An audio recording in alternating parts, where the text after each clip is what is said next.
নহয় কংগ্ৰেছ মিয়াৰ মাজত সদায় ধ্ৰুৱতৰাৰ দৰে জিলিকি থাকিব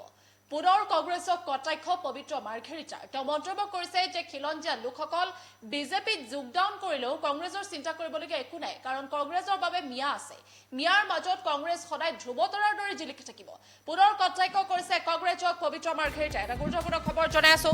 যেটো পুনৰ তীব্ৰ সমালোচনা কৰা পৰিলক্ষিত হৈছে কংগ্ৰেছক পবিত্ৰ মাৰ্ঘেৰিটাই তীক্ষ্ণ সমালোচনা কৰি মন্তব্য কৰিছে যে অসমত কংগ্ৰেছ কেতিয়াও শূন্য নহয় মিয়াৰ মাজত ধ্ৰুৱতৰাৰ দৰে জিলিকি থাকিব কংগ্ৰেছ কেন্দ্ৰীয় মন্ত্ৰী তথা বিজেপি নেতা পবিত্ৰ মাৰ্ঘেৰিটাই কংগ্ৰেছ দলক লক্ষ্য কৰি এক তীব্ৰ ৰাজনৈতিক কটাক্ষ কৰিছে তেওঁৰ মতে অসমৰ ৰাজনীতিত কংগ্ৰেছ দলটো কেতিয়াও সম্পূৰ্ণৰূপে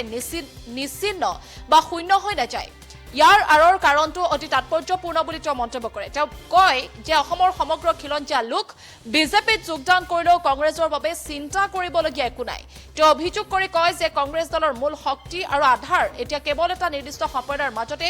আবদ্ধ হৈ পৰিছে মন্ত্ৰীগৰাকীৰ ভাষাত মিয়া সম্প্ৰদায়ৰ মাজত কংগ্ৰেছ সদায় ধ্ৰুৱতৰাৰ দৰে জিলিকি থাকিব বিজেপি নেতাগৰাকীৰ এই বিদ্ৰুপাত্মক মন্তব্যই এতিয়া ৰাজ্যৰ ৰাজনীতিৰ মহলত যথেষ্ট চৰ্চা লাভ কৰিছে তেওঁ বুজাব বিচাৰিছে যে কংগ্ৰেছে খিলঞ্জীয়াৰ সমৰ্থন হেৰুৱালেও বিশেষ এক ভোট বেংকৰ ৰাজনীতিৰ বাবে অসমৰ অস্তিত্ব টিকাই ৰাখিবলৈ সক্ষম হ'ব উল্লেখ্য যে আগন্তুক নিৰ্বাচনক কেন্দ্ৰ কৰি শাসক আৰু বিৰোধীৰ মাজত বাকযুদ্ধ তুংগত উঠাৰ সময়তেই পবিত্ৰ মাৰ্ঘেৰিটাই ধ্ৰুৱতৰা সদৃশ কটাক্ষই বিশেষ মাত্ৰা লাভ কৰিছে দেখিবলৈ পোৱা গৈছে পুনৰ এইবাৰ বিৰোধীক কটাক্ষ কৰিছে কংগ্ৰেছ দলক কটাক্ষ কৰিছে পবিত্ৰ মাৰ্ঘেৰিটাই মিয়াৰ লগত তুলনা কৰি তেওঁ মন্তব্য কৰিছে যে অসমত কংগ্ৰেছ কেতিয়াও শূন্য নহয় মিয়াৰ মাজত ধ্ৰুৱতৰাৰ দৰে জিলিকি থাকিব কংগ্ৰেছ গতিকে খিলঞ্জীয়া লোকসকল বিজেপিত যোগদান কৰিলেও কংগ্ৰেছে চিন্তা কৰিবলগীয়া একো নাই কাৰণ কংগ্ৰেছ অসমত কেতিয়াও নিশ্চিন্ন হৈ নাযায় বা শূন্য হৈ নাযায় ইয়াৰ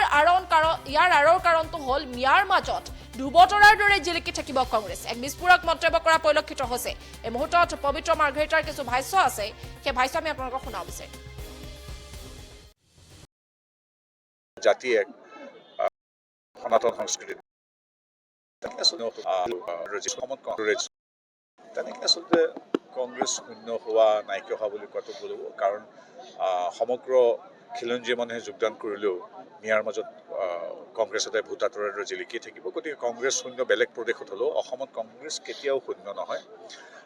মই পুনৰবাৰ কৈছোঁ নিৰ্দিষ্ট এলেকাত ভোটাতৰাৰ দৰে জিলিকি থাকিব গতিকে কংগ্ৰেছ শূন্য কেতিয়াও নহয় সমগ্ৰ অসমীয়া জাতি এক বা সনাতন সংস্কৃতিত বিশ্বাসী মানুহ তেনেকৈ আচলতে কংগ্ৰেছ শূন্য হোৱা নাইকিয়া হোৱা বুলি কোৱাটো ভুল হ'ব কাৰণ সমগ্ৰ খিলঞ্জীয়া মানুহে যোগদান কৰিলেও মিয়াৰ মাজত কংগ্ৰেছ সদায় ভোটাতৰাৰ দৰে জিলিকি থাকিব গতিকে কংগ্ৰেছ শূন্য বেলেগ প্ৰদেশত হ'লেও অসমত কংগ্ৰেছ কেতিয়াও শূন্য নহয় মই পুনৰবাৰ কৈছোঁ নিৰ্দিষ্ট এলেকাত ভোটাতৰাৰ দৰে জিলিকি থাকিব গতিকে কংগ্ৰেছ শূন্য কেতিয়াও নহয় সমগ্ৰ অসমীয়া জাতি এক বা সনাতন সংস্কৃতিত বিশ্বাসী মানুহ আমাৰ খিলঞ্জীয়া